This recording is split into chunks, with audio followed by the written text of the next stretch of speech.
So y'all, it's your boy eBay Fight Predictions in the building. I'll be breaking down Justin Gaethje versus Michael Chandler, UFC 268. Man, I'm super hyped to break this down. I mean, let me pull up the Tapology page. But yeah, man, really fucking dope fight. UFC 268.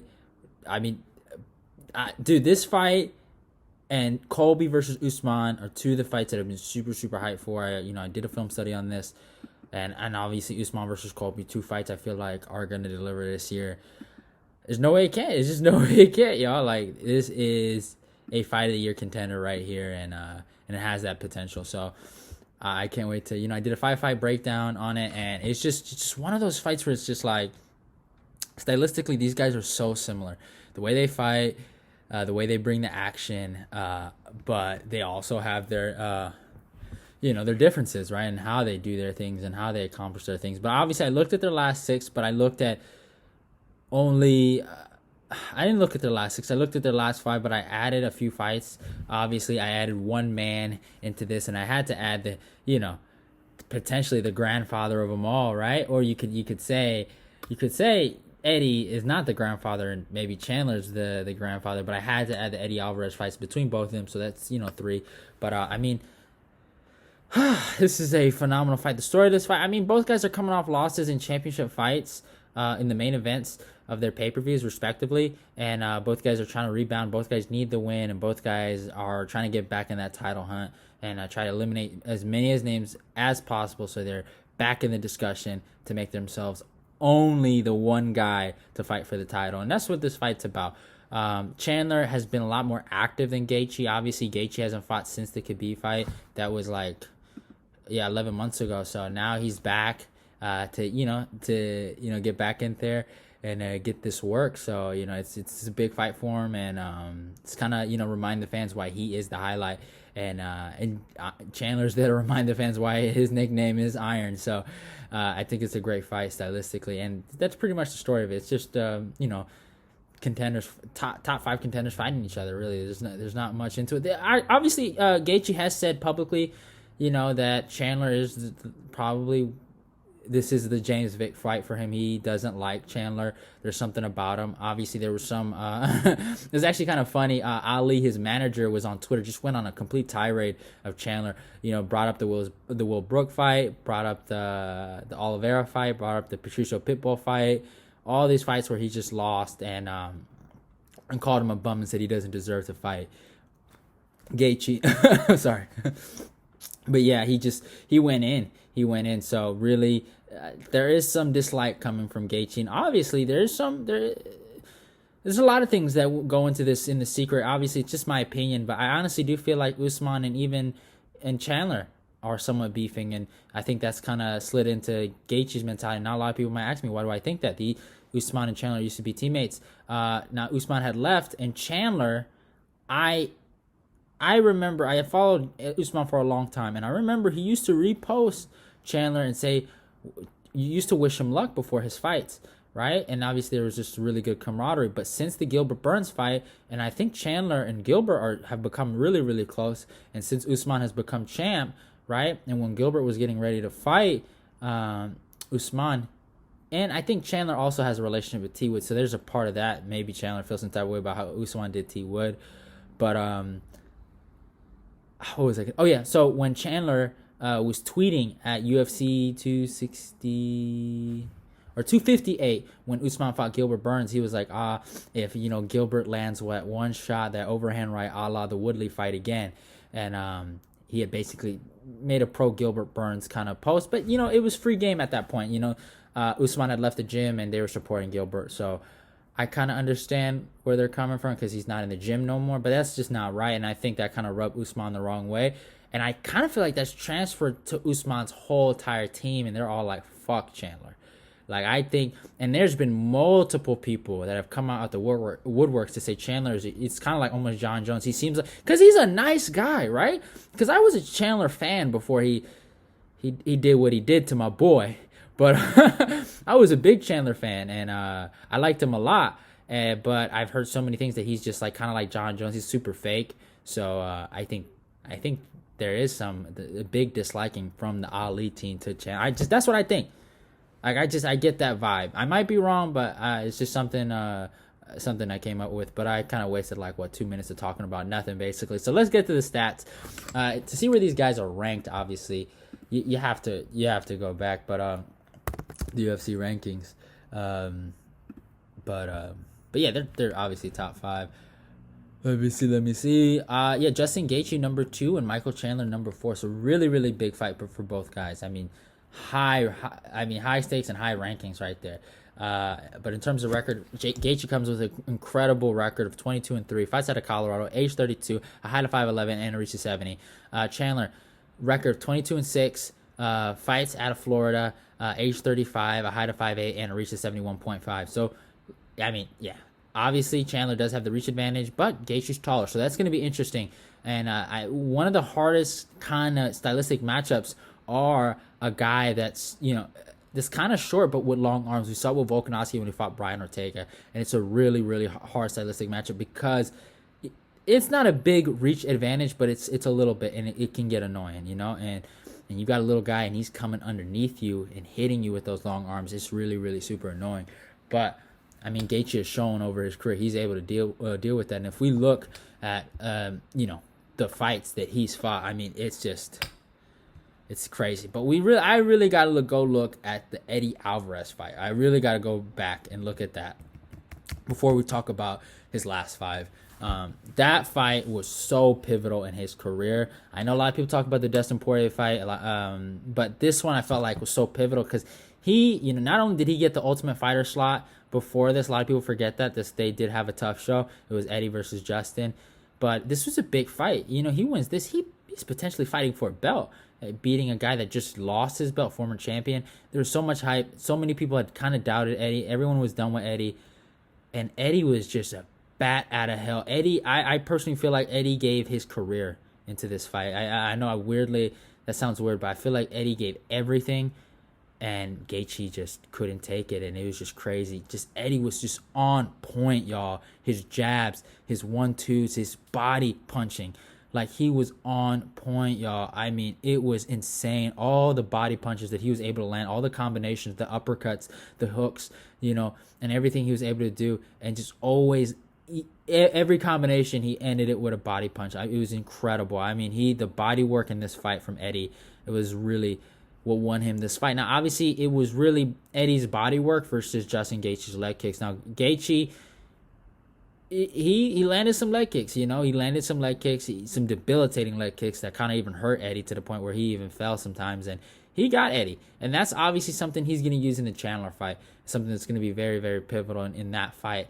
But there were some wrestling moments. Eddie kind of took him down for a little bit, but that there wasn't really anything. But really, the last bit of that fight, third round, it was a crazy fight, by the way. I thought Eddie, I had Eddie 2-0 going into that third round. I thought that third round was actually Gaethje's best round, and he was getting ready to finish him, but Eddie just was like possessed to like, I am the most violent man in this sport, and he fucking proved it on that night. On UFC 218, he let Gaethje know that you better bend the motherfucking knee to my knee, because he need him the fuck out, bro. That knee it was just insane, bro. It was it's one of Eddie's, it has to be up there with his best performance. Like, you can't, it was insane. It was fucking crazy. Like, I was like, yo, how did he do this shit? Oh shit, something, my little thing just fell, but doesn't matter. How did he do this? And he took him out. He took him out of there, and everyone was on Gaethje, and then he lost. So Eddie proved a lot of people wrong, and he put himself in a real spot. And I felt like this fight was really important for him because he learned a lesson. You can't just go out there and just take punishment like that. And obviously, he had to learn it again against Dustin Poirier. But I honestly feel like he's just getting humbled here by an older guy, by a former champ, by a guy that fought Michael Chandler, by a Bellator guy. I don't know, a lot of similarities to somebody I know. Potentially fighting Gaethje, you never know. But shorter too. So, and likes to hit the body like a guy named Chandler I know. I don't know if I'm thinking of anybody, but I might be wrong. But yeah, obviously it is what it is. It happened. But let's talk about his last 5. What he's accomplished in his last 5, but besides his last fight, I mean, the last 4 wins have all been TKOs or knockouts. I mean, it's crazy. He fought James Vick. Stylistically, I ain't gonna lie. I thought James Vick had a great chance in this fight to win it. You know, he's long, he's rangy. I picked Gaethje, but I thought, hey man, James Vick has a chance. And, you know, he did some things. You know, he landed some body kicks, and then he went to the afterlife and got hit with one of the nastiest overhands I've seen in a minute. Now, obviously, James Vick didn't win a fight after that. I'm positive. Hasn't won a fight after that. So, you could say Gaethje ended his career, or maybe James Vick was never that good, but that was in a lot of heat too. There a lot of trash talk, and it ended, I mean, in very violent fashion. I mean, this is when, Gaethje was really letting people know that he is here to hurt people, and it just was nuts. Like, what he did to Vic, I've never felt more bad for a person that I probably felt like deserved it, but, he was slumped, y'all. Like, he was slumped, and right when Gaethje went up to him, to kind of like be like, hey, it's okay, don't, to almost feel, felt kind of bad for him. He went for a fucking takedown. Like, it was crazy. That's how, like, knocked the fuck out he was. So, it is what it is. Then he gets an opportunity against Edson Barboza. Another time I actually picked Gaethje. I just assumed that, he would wear on Edson and he would break him in the third round. That's what was my pick, and he did something absolutely different. Now, I will call out Gaethje. He did poke him in the eye. It's a fact. And you go look at it, it's a fact, and nothing happened about it, and he knocked him out in the same exact area where he poked him in the eye, and no one talks about it, but it is what it is. I will talk about it, and it is what it is. He poked him in the eye, but then he clipped him with a beautiful right hook, so I don't want to take nothing away from him. It was a cool fight, for as long as it lasted. They went at it, a lot of leg kick for leg kick. It was pretty dope to watch, but yeah, it was just one of those fights, and he propelled himself to a bigger fight night main event against Donald Cerrone. A lot of people forget Donald Cerrone at this point in his career was a top 5 lightweight. When he came back from welterweight, he was coming off that loss to Tony Ferguson because of the eye stuff, and I actually picked Donald here. I thought Donald would be able to beat him. I thought he would use his kicks. I thought it would be very similar to his Al Iaquinta fight. And Cerrone looked so slow. He looked his age. This was the first sign that we were starting to see that Cerrone was done being a top 5 fighter, and it was just a picture perfect, step back right hand, and then just he hit him, and then some uppercuts after he went down, kind of unnecessary, and it was kind of sad to watch Cowboy get hurt. At this point I've gotten so used to seeing Cowboy get lit up, like it's become a custom, right? But that was pretty sad to watch him go out like that, and yeah, he got lit up, and he got taken out. So 3 first round knockouts. Big fight, and obviously he was in a weird spot. Conor was fighting Cerrone, and it was like, Khabib was still champ, and he wasn't sure if Gaethje was gonna really be in those talks for a title. He was up there, but he wasn't really up there, right? Dustin had just lost for the belt.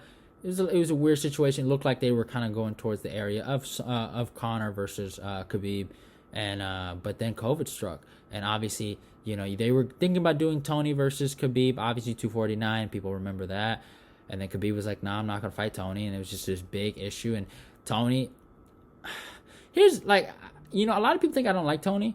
I only dislike him because he started talking mess to Beneil Dariush. I have a lot of respect for Tony. Tony is one of the hardest working people in the lightweight division I've ever seen. He just works harder than everyone. He has an incredible gas tank, incredible will, incredible chin. He puts the action. Even though he's retarded, medically, I'm pretty sure. I'm not a doctor, but I look at his eyes and I see a retard. I'm sorry, but it is what it is. I don't hate Tony. I don't feel bad for Tony. That's the difference. But he is literally, some people call him stupid. I give him respect. The man cut weight for an event that never existed because he said, I was going to make weight for this event. I was going to fight for the belt for this event, and I showed up, and he did. You got to give him that. You have to respect that to a certain extent because he's a hard worker, and I respect hard work. I will never disrespect hard work. You'll never hear me disrespect hard work.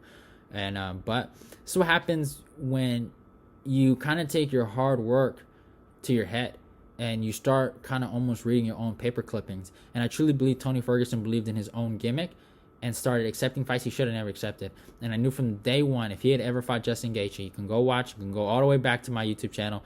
You can find the video. I picked Justin Gaethje to destroy this dude. I picked him to smoke him, to knock him out quick, because I felt like Tony's chin was deteriorating. Instead of that happening, we got something worse. We got probably, I had forgot how much of a bad beating Gaethje gave this man. I'll give him one thing. He has a chin from hell.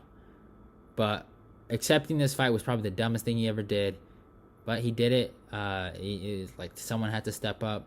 No one was willing to fight during COVID. They needed a fight. They needed a main event. And we got one. And we got a 5-round fucking massacre of a career. I mean, this was the end of Tony Ferguson's legitimate prime. And, you know, you look at Tony a lot different now because of this fight. I mean, the first round, it was, you know, very, very competitive. It wasn't too, like, it wasn't a blowout. Like, it wasn't like he just, you know, destroyed him. But, I mean, it was what it was. And then the second round happened. I thought Gaethje won it, though. Second round happens. Then Tony does his thing and knocks him down, hits him with a really good uppercut. And then Trevor Whitman talks some sense into the Homer Simpson. And that's my thing with Gaethje. He's a dummy, but he has an incredible coach. His coach knows him and knows he's a dummy. So it's like, all right, but you can punch hard, though. So, and Gaethje might be retarded. Both of them. But Gaethje's like a different retard. He's a little smarter. I'll give him that. He's one of them retards that, you know, that can work. I gotta chill out. I'm talking crazy. But yeah, he's one of those dudes that, you know, the little special ed dudes that can actually have a job. Tony ain't one of those. He's the ones that you got to keep in the room, right, with all the padded stuff. But yeah, you know, he does his thing, right, in the second round. But then the third round happens, and he starts, oh my God, he starts these combos where he's able to land the lead hook and even end it with a leg kick. Right, dude, he was just lighting him up. My God, that shit was clean. He was moving his head and always landing these counter check hooks, or landing a fucking crazy overhand and ending it with a check hook. And it just became progressively worse, even through round 4 and all the way up to the last round where he eventually got stopped. I know some people. I have never said this. I've never called Tony a quitter because I don't think he is. People said he pussied out in this moment where, you know, he shook his head. Now, I just think his brain got rattled and he was just shaking his head like, you know, like that. And just instead, people were like, oh, no, he shook his head, no mas, right? And they stopped it. And it was just, he stopped it with a jab in the 5th round. And he just got lit up. You know, he just got massacred in there. It was a complete mutilation. It was a complete mutilation. So he destroyed him. And then he fought Khabib Nurmagomedov. And this is when I started to dislike Gaethje and his whole entire squad, because then he beats Tony Ferguson, one retard. So the other retard thought he was a GOAT. And he thought he was a lot better than what he really was. And all you motherfuckers wanted to hype up Trevor Whitman and this and that and say, we got the best coach. We got the best team. Get the elevation. And then the young goats from San Jose, a.k.a. we had to bring out the big guns. We had to bring out Khabib, Javier Mendez, the whole entire motherfucking truck. All right? DC was there too, motherfucker. And we fucking dispatched him. Now, he had a moment. He landed some leg kicks, but we dominated. And y'all talk about all that Trevor Whitman shit, but when we met up head to head, y'all don't like bringing this up, but we took y'all out in 2 rounds. That's crazy. Trevor Whitman. Trevor Whitman, he's so good. Yeah. What happened?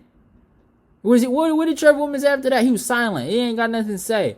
Where was y'all at about, oh, Trevor Whitman, your best? Nah, Javier and him went head to head. We saw who went out on top. I just want to say that. But Khabib got the takedowns. I mean, almost armbarred him in the first round. Then gets his takedown in the second round. Fucking triangle chokes him like he's a fucking nobody. Basically made easy work of him. The easiest title fight in his whole career. I like Quinta put up a more of a fight. Just let that sink in. Like, that's all I gotta say. So, you know, going into that, I mean, he's coming back after that fucking embarrassment. And now he's fighting Michael Chandler. And if we look at what Chandler has been able to do, I mean, shit, he's done his thing. I gotta give him his credit. The last 5, I mean, obviously not a lot of experience in the UFC, but has done his thing in Bellator. And I mean, you gotta look at his Eddie Alvarez fights, man. Just fucking crazy. That first one was fucking bonkers, y'all. Oh my god, he drops him in the first round, is fucking lighting him up, taking him down at will, doing whatever he wants to him in the first and second, right? Just like whatever he wants, just looking amazing in there, right? Just, I mean, the guy, he had no regard, a lot of similar to Gaethje in the beginning, no regard for his chin. And this is probably why some people feel like he probably lost a bit of his chin because of these wars, right? But then Eddie started coming back in the third round, and he started lighting him up, and he started putting combination punching onto him, and he was landing really good, and he looked good in there. But then Chandler comes back, knocks him down, and he chokes him the fuck out in the fourth round. Just a phenomenal performance. I mean, he just looked amazing in there. He looked like a motherfucking future world champion. Like, Chandler looked amazing. Then they run it back. So this fight, the second fight they had, I remember when I watched it the first time, I felt like Eddie won it. But then I watch it again, and then I have another feeling about it. And I feel like Chandler won this. I mean, the first round was amazing for Chandler. He got some big takedowns. Eddie Alvarez had a good jab. Don't get it twisted. He had a good jab, but Chandler, I felt like, won this with his takedowns. There were no knockdowns in this fight. But, man, it was a fucking war. But he put a lot of damage on Chandler with those with that jab, and he was just boom. He was on him with that jab, on him. I mean, I was amazed. Like, he was just on him, and but Chandler, he still had a lot of takedowns, right? So I had kind of, it was a crazy fight, by the way, just combinations. Now then, I do admit, I felt like he rocked him and kind of dropped him, but he kind of went down to a knee, but he got up real fast. He hit this beautiful combination of an uppercut, then left hook, got him out of there. Not got him out of there, kind of rocked him a little bit. I thought he hurt him there, but I mean, Eddie's boxing was looking really good. Eddie's fucking takedown defense looked really good. And Eddie's just was on Chandler, and he got him tired. He exposed him for his gas tank. And it was just, I mean, craziness, right? But I only thought Eddie won 2 rounds. I thought Chandler had at least secured 3. But the 5th round was nuts. I mean, he almost finished. I mean, it was nuts. Chandler goes for a takedown, puts on, I mean, he's just beating him up. And Chandler's eye is completely shut, by the way, at this point. He is just beating him up, then gets his back. At this point, I thought he was going to choke him out, right? When I was watching this live at the point, and I was like, oh, he's done. And then, Chandler showing his wrestling jiu-jitsu damn near, fucking Will powers out and even takes him down in the last minute of that 5th round and gets on top.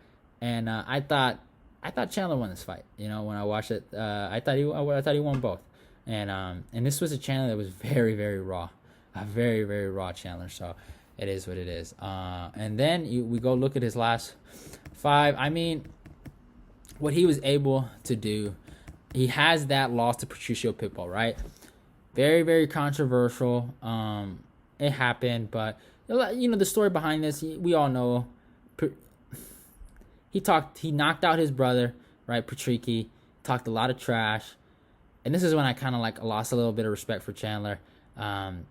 He knocked out Patricky, then went up to Patricio and just started talking trash to him. And it just was one of those little brother things where the little brother had to get it back, and he got it back. And that's why I always respect Patricio Pitbull, because he got it back. He fucking humbled Chandler, and he shut up a lot of people. I know a lot of people say it was behind the ear, but he knocked him out. He got him out of there, and he did his thing. But Chandler was able to rebound. He ended up fighting Sidney Outlaw. Beautiful right hand. And Sidney Outlaw is a top 5 Bellator guy right now. He's up there. He's in discussions to fight for that lightweight title. So he's not no bum. He in Bellator. He knocked him the fuck out. That was insane. It was a short notice fight though for Sidney. I will give Sidney that. It was a short notice fight. It was originally supposed to be Benson Henderson, but I mean, what an amazing performance by Chandler. Just saying. And then Chandler fights Benson Henderson. Ooh, this was crazy. And obviously, we all know what he did in this fight. Switch stance, left cross, then to the ground and pound. Just fucking got him out of there. When he switched his stance, he was on Benson. This was complete. This was a rematch. The first fight was a lot more competitive. This one was just he blasted him, He got him out of there quick and fucking destroyed him. That switch stance was probably one of the best things he's added to his, repertoire. Just now you don't know where the power punch is coming from anymore. And it's something he's added to his repertoire. And I mean, it was amazing. And then obviously his fight with Dan Hooker, hard to watch. It was very, very hard to watch. Dan did not look like himself. He did not have his team with him. I mean, he just had a sparring partner with him. That was his coach. And obviously, I don't want to make excuses, but Dan landed a leg kick, that affected him. And Chandler knew, okay, I got to get this guy out of here. Landed that, cross to the body, and then landed that left hook. And probably one of the hardest fights I've ever had to watch in my life. That one hit the soul pretty hard, and I mean it was a phenomenal performance. I can't be too mad about it. He got it done, and yeah, he knocked out my boy, and I started to hate Chandler. But then he fights Charles Oliveira for the lightweight title of the world. So this is a lot different than what Gaethje's result when he fought for the world. This was competitive. Charles obviously went for a takedown, got his back, a lot of cool moments. Fucking Chandler went up and then jumped up, and but he was on the ground with a jiu-jitsu world champion and just did not get submitted. So like Chandler is unsubmittable at this point. Like he's just like he can't submit him, right? But then he gets right back up, right? In the first round, he hurts Charles, hurts him bad, almost knocks him out. It's about to finish him, but Charles is able to fucking recover, gets out of the first round, and then in the first round he fucking lands a perfect check left hook, takes him out, drops him, has him doing goddamn cartwheels everywhere, and fucking smokes him and beats him for the world title. And it changed like that. And that's what it comes down to. Both guys are coming off world title losses, right? I know Chandler had lost to Charles, and they had promoted Chandler as the guy, right? Same with Gaethje as the guy, just like pumping him up, and they had a bit of a fall from grace. Now, in my humble opinion, Chandler did not lose any points with me. I actually gained respect for him because he did a lot better than I thought he was going to do. I thought Charles was going to have a masterclass performance against him. I thought he was going to make it look easy.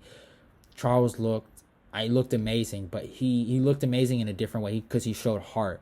I didn't think Charles was going to get hurt against Chandler. I thought it was going to be like the Will Brooks fight that Chandler had. But Gaethje, I told you guys, this man's going to get dominated.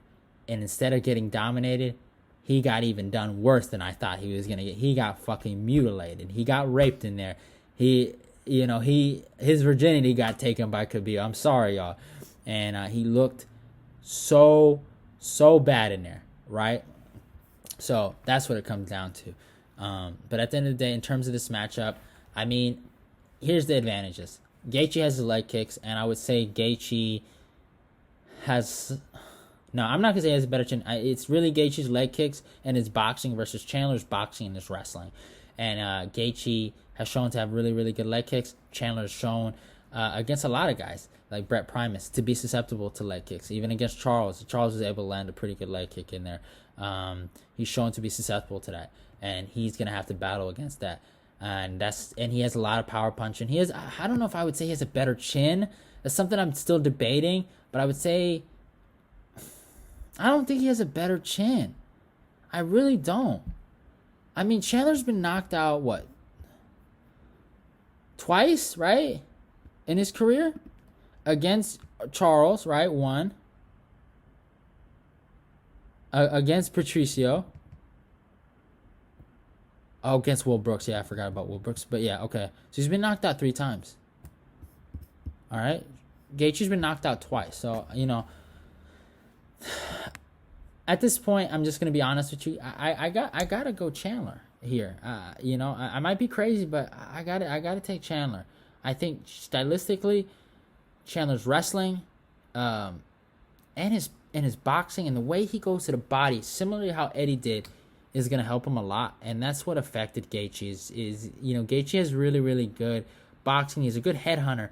But when you add body punches to those equations, when you're in the pocket, he becomes more human, and his boxing doesn't seem as elite as it did against Tony. I mean, Tony, he looked on so sharp, and he just looked like he could take him out because Tony was playing that game. Tony never went to the body. If Tony would have went to the body, he would have done a lot better. But I think Chandler's gonna go to the body. I think he's gonna mix in the takedowns, and I think the takedown feints, right, to the striking is what is gonna kill Gaethje, and I think he knocks him out in the second round. I really do think he gets him out of there.